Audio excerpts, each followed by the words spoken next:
प्यारे किसान भाइयों, नमस्कार, जय हिंद, जय भारत। आज एक बहुत ही इम्पोर्टेंट टॉपिक पर हम चर्चा करने जा रहे हैं, जिसका नाम है जैविक खेती और ऑर्गेनिक खाद जिसको बोलते हैं, वर्मी कंपोस्ट खाद जिसको बोलते हैं।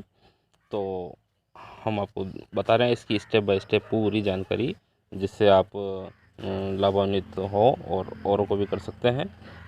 वर्तमान समय में एक और हम रासायनिक खादों की ओर बढ़ रहे हैं, दूसरी ओर ऑर्गेनिक का भी हमारे गवर्नमेंट की तरफ से बहुत सारा प्रचलन, बहुत सारी स्कीम्स चलाई जा रही है और विष मुक्त खेती की ओर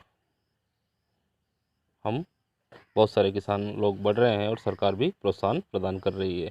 तो आज हम आपको बताते हैं वर्मी कंपोस्ट की पूरी जानकारी जीरो से। तो सबसे पहले किसान भाइयों, वर्मी कंपोस्ट का नाम आते ही मन में ये बात आ जाती है कि कैसे बनेगा, क्या है, कहाँ से लाना है, कितने दिन में बनता है, क्या सावधानियाँ रखनी है, और बहुत सारी ऐसी बातें हैं जो कि हम सोचते हैं और फिर कि हो सकता है अपने से मतलब एक जटिल प्रक्रिया हो सकती है। तो इसके बारे में सबसे पहले हम बात करते हैं कि केचुए हमें कहाँ से लाने हैं। केचुए किसान भाइयों लाने हैं हमें केवी के केंद्र से।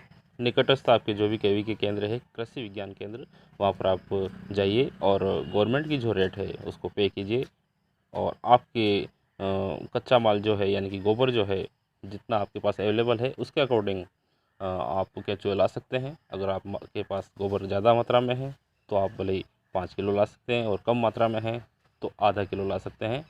और एक बात और भी है कि केचुए वैसे निरंतर अपनी ग्रोथ बढ़ाते रहते हैं, इसलिए माना कि अगर आपने आधा किलो भी लाए हैं तो महीने या 2 महीने में वो एक अच्छी संख्या में हो जाते हैं। तो किसान भाइयों, फर्स्ट पॉइंट था अपना कि केचुए हम कहाँ से लाएं। तो ये मैटर आपका बताया कि भाई हमें केवी के केंद्र से केचुए लाने हैं। अगली बात, गोबर कैसा हो। तो किसान भाइयों, बिल्कुल या तो रेडी वाला गोबर नहीं होना चाहिए कि भाई आज ही निकला हुआ है और आज ही हमने डाल दिया और उसके अंदर केचुए डाल दिए, और एक 6 महीने पुराना भी नहीं होना चाहिए। तो 6 महीने जो पुराना होगा तो वो उसमें केचुए उसको प्रॉपर खा नहीं पाएंगे, और उसमें और भी दिक्कतें रहती है, तो वो सही खाद नहीं बन पाएगा। इसलिए हमें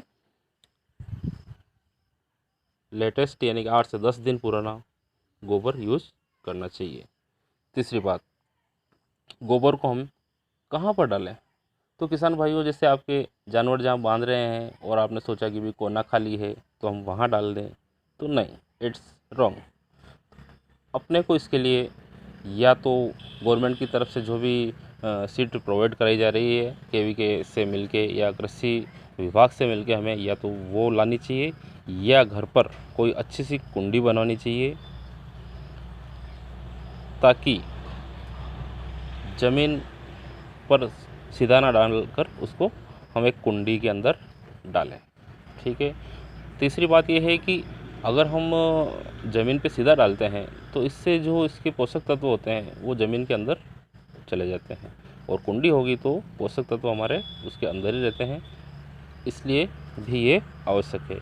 और अन्य बात ये भी है कि अगर हम केचुआ गोबर को कहीं कोने वोने में डाल दिया और उसके अंदर ही हमने केचुए छोड़ दिए, तो इससे सबसे बड़ा नुकसान ये होगा कि लाल चींटी जो होती है वो केचुए की सबसे बड़ी दुश्मन होती है, और वो जहाँ जहाँ जितनी गहराई में आपके केचुए हैं वो वहाँ तक भी पहुँच सकती है, और उनको एक एक को निकाल के ले आएगी, और फिर प्रत्येक केचुए की या अधिकतम केचुए की दर्दनाक मृत्यु इससे हो सकती है।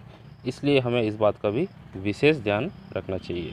तो या तो हमें अपनी घर की कोई कुंडी बनवा लें या कोई बेड ले आएं। अब अगला बिंदु कि अब इसको खाद जैसे डाल दिया, अब